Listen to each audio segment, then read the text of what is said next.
Now, by some stroke of luck, I came across this book called Ikigai, written by Hector Garcia and Francis Miralles. Hope I've not butchered the name like I'm butchering this video.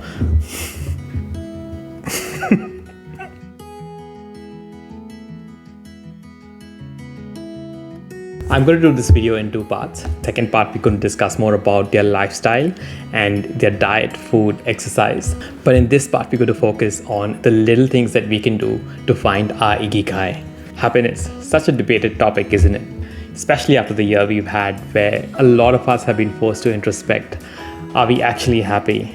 Do we actually like our lives? And is there any meaning to our lives? Now, is happiness just a state of mind? Is it just possible to sell all our material possessions and move to the mountains and be a monk? Will that bring you happiness? Well, we wish. In my opinion, happiness is not just a state of mind. It's something that we need to work on, something that we need to work on every single day in this modern world, because there are so many distractions, so many pitfalls, so many hardships that we face in today's world.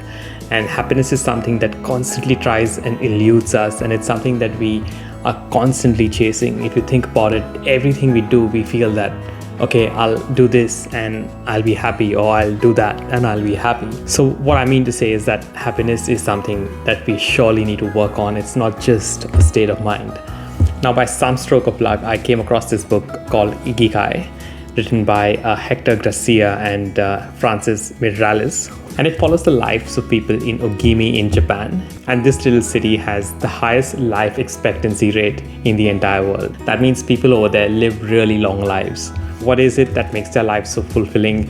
And what is it that makes them live so long? Well, it is their Ikigai, which means purpose. And in order to find your Ikigai, what this book says is that you need to follow these 4 points. Firstly, what you love. Secondly, what you're good at. Thirdly, what you can be paid for. And lastly, what the world needs. A combination of that is what the authors say would lead to a good and a fulfilling life.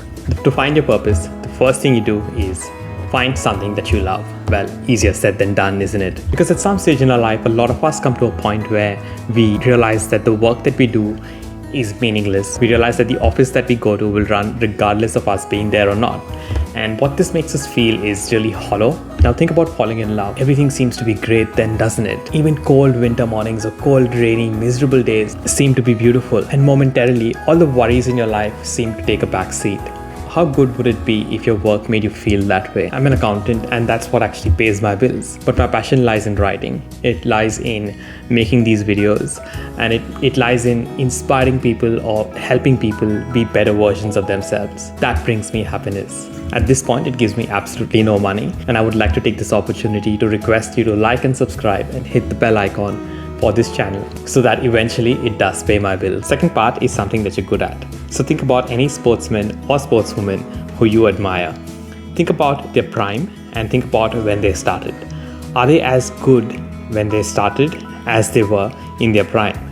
The answer is obviously no, which means to start off with, they had a bit of talent and they worked on it day in, day out to reach to a position where they were the absolute best in their sport. I'm terrible with spellings and grammar, and I'm incredibly shy in front of a camera. But overcoming these obstacles is what brings joy. So once you find your passion, don't think that even if you're not as good as someone who's been doing it for a long time, there's always opportunity to work on your talent and improve it.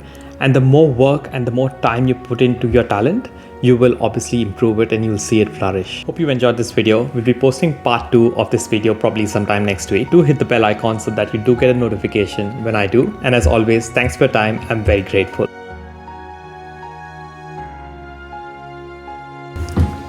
Happiness, such a debated topic. Happiness, such a debate. Happiness, such a debated. Long hair. As we are locked up here in Melbourne, locked up.